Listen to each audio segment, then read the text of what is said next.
महाभारत युद्ध में लगभग 18 अक्षौहिणी सेना ने भाग लिया था। कौरवों की तरफ से 11 अक्षौहिणी और पांडवों की तरफ से 7 अक्षौहिणी। युद्ध के समाप्त होते होते इन 18 दिनों में दोनों ओर की लगभग पूरी सेना का अंत हो चुका था। महाभारत युद्ध के बाद सिर्फ मुट्ठी भर योद्धा ही जिंदा बचे थे। उस विनाशकारी युद्ध में दोनों पक्षों का लगभग सब कुछ तबाह हो गया था। तब जो योद्धा कौरव पक्ष की ओर से लड़े थे और जिंदा बच गए थे, उनका क्या हुआ? इस वीडियो में हम उनके बारे में जानेंगे कि ऐसे कौन कौन से योद्धा थे और महाभारत युद्ध के बाद वे कहां चले गए। कृपाचार्य महाभारत युद्ध में कृपाचार्य बच गए थे क्योंकि उन्हें चिरंजीवी होने का वरदान था। उनकी मृत्यु की कोई कथा कहीं उपलब्ध नहीं है और यहां तक माना जाता है कि वे आज भी जीवित हैं। कृपाचार्य शरद्वान के पुत्र थे। उनकी माता का नाम जनपदी था, जो इंद्र द्वारा भेजी गई एक देवकन्या या अप्सरा थी, जिसे महर्षि गौतम की तपस्या भंग करने के लिए भेजा गया था। महर्षि गौतम और देवकन्या जनपदी के मिलन से 2 बालकों का जन्म हुआ, जिन्हें माता और पिता दोनों ने ही जंगल में त्याग दिया। तब वहां के राजा महाराज शांतनु ने जंगले विहार के समय उन्हें देखा और उन पर कृपा करके उनका पालन पोषण किया। उनका नाम कृप और कृपी पड़ा। कृप की बहन कृपी का विवाह द्रोणाचार्य से हुआ, जिनसे एक महान पुत्र अश्वत्थामा का जन्म हुआ था। महाभारत समाप्त होने के बाद कृपाचार्य पांडवों के पास वापस आ गए थे और उनके कुल गुरु बन गए थे। उन्होंने पांडवों के पौत्र और अभिमन्यु और उत्तरा के पुत्र परीक्षित को भी अस्त्र विद्या सिखाई थी। कृतवर्मा यादव वंश के थे। उन्हें एक अतिरथी योद्धा की श्रेणी में रखा जाता था।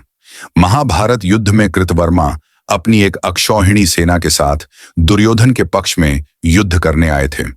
कृतवर्मा कोई आम योद्धा नहीं, बल्कि एक बलशाली योद्धा थे। अपने पराक्रम का उन्होंने अनेक बार प्रदर्शन किया। महाभारत में उन्होंने भीमसेन, युधिष्ठिर और धृष्टद्युम्न जैसे शक्तिशाली योद्धाओं को पराजित किया था।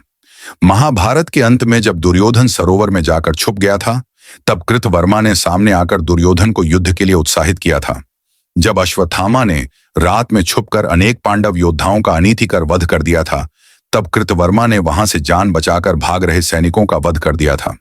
भले ही वे महाभारत युद्ध के बाद जीवित बचे थे, किंतु मौसल युद्ध में सात्यकी ने कृतवर्मा का सर धड़ से अलग करके उनका वध कर दिया था। अश्वत्थामा महाभारत महाकाव्य का अत्यंत दुर्लभ किरदार है, जिसके जिंदा होने की चर्चा आज भी है। द्रोणाचार्य और उनकी पत्नी कृपी ने आशिकेश के समीप तमसा नदी के तट पर एक दिव्य गुफा में, जिसमें तपेश्वर नामक शिवलिंग था, उसकी घोर तपस्या की थी। तब स्वयं भगवान शिव ने उन्हें स्वयं की शक्तियों के अंश से एक पुत्र प्रदान किया था। अश्वत्थामा के मस्तक पर एक मणि थी, जिसके कारण वह बिना थके बहुत लंबे समय तक युद्ध कर सकता था। गुरु द्रोणाचार्य को अपने पुत्र की शक्तियों पर इतना भरोसा था कि कोई भी उसे मार नहीं सकता। तभी वे अश्वत्थामा की मृत्यु के बारे में सुनकर गंभीर शोर में पड़ गए थे। तब उनका वध धृष्टद्युम्न ने कर दिया था। जब अश्वत्थामा ने सोए हुए निरपराध बालकों की हत्या कर दी थी, तब महाभारत के अनुसार पांडव अश्वत्थामा को पकड़कर द्रौपदी के समक्ष ले गए थे। अश्वत्थामा को अपने पाप का एहसास था। उसे देखकर द्रौपदी का मन पिघल गया। द्रौपदी ने बोला, हे आर्या पुत्रों, यह एक गुरुपुत्र और ब्राह्मण है। ब्राह्मण की हत्या पाप है। इसके वध से इनकी माता कृपी भी मेरी तरह अपने पुत्र के शोक में विलाप करेगी। इसकी हत्या से मेरे पुत्र वापस नहीं आ सकते, अतः आप इसे मुक्त कर दें। तब अश्वत्थामा के मस्तक से मणि निकलकर और उसके केश काटकर उसे मुक्त कर दिया था। वृषकेतु कर्ण के एक पुत्र का नाम है, जो महाभारत युद्ध के बाद जीवित बचा था। कथा के अनुसार कर्ण ने वृषकेतु को अस्त्र शस्त्र की शिक्षा भी दी थी तथा उसे ब्रह्मास्त्र का भी ज्ञान था। महाभारत युद्ध के बाद कर्ण की एक पत्नी, जिसका नाम वृषाली था, कर्ण की चिता के साथ ही सती हो गई थी। तब तक पांडवों को पता चल चुका था कि कर्ण उनका बड़ा भाई था। तब उन्होंने वृषकेतु को अपना पुत्र मानकर इंद्रप्रस्थ का राज्य सौंप दिया।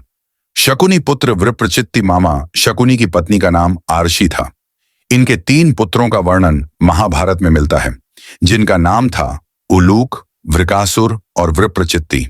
इनमें से वृप्रचित्ति सबसे छोटा पुत्र था। शकुनी पुत्र वृकासुर का जन्म भी एक यज्ञ से हुआ था। वह भी खड्गधारी एक बलशाली योद्धा था। महाभारत युद्ध के 17वें दिन वृकासुर और नकुल के बीच युद्ध में वृकासुर का अंत हो गया था। शकुनी पुत्र उलूक को महाभारत युद्ध के शुरू होने से पहले पांडवों को धमकाने के लिए भेजा गया था। उसने पांडवों को दुर्योधन का अपमानजनक संदेश सुनाया था। तब अर्जुन उसे मारने चला था, किंतु कृष्ण ने यह कहकर रोक दिया कि संदेश वाहक की इसमें कोई गलती नहीं, वह तो अपने राजा का संदेश सुना रहा है। युद्ध के 18वें दिन उसका वध सहदेव के हाथों हुआ था। जब तक शकुनी जिंदा था तब तक विप्रचित्ति एक प्रधानमंत्री की तरह गंधार राज्य को संचालित करता था। शकुनी और अपने समस्त भाइयों की मृत्यु के बाद उसे गंधार का राजा बनाया गया था। इनके अलावा कौरव पक्ष से धृतराष्ट्र और गांधारी भी बचे थे। कौरवों की ओर से बचे इन योद्धाओं में से 2 योद्धाओं को आज भी जीवित समझा जाता है, जिनका नाम है अश्वत्थामा और कृपाचार्य। क्या आपको भी लगता है कि वे आज भी जीवित हैं या ये सिर्फ एक मिथक है? आप हमें कमेंट बॉक्स में कमेंट करके बता सकते हैं। और ऐसे ही अमेजिंग वीडियो के लिए हमारे चैनल को सब्सक्राइब करना ना भूलें।